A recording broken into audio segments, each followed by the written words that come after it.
இந்நாள் இனிய நாளாக அமைய ராமானுஜர் திருவடியை பற்றி பரந்தாமனை அறிவோம். தினம் ஒரு நாராயணீயம். 55வது தசகம் காளிய நர்தனம்.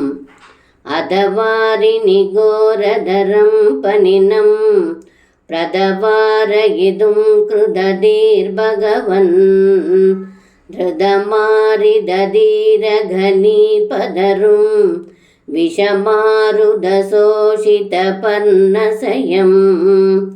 இந்த பாடலுக்கு அர்த்தம்: ஏ குருவாயிரப்பா, தாங்கள் கொடியவனான யமுனை மடுவில் இருக்கும் காளியன் என்னும் பாம்பை அங்கிருந்து விரட்ட திருவுள்ளம் கொண்டு மடுவின் கரையில் விஷக்காற்றினால் வறண்டு வாடியிருக்கும் கதம்ப மரத்தின் மேல் விரைவாக ஏறினீர்கள் என்று இந்த பாடலில் பட்டத்ரி சொல்கின்றார்.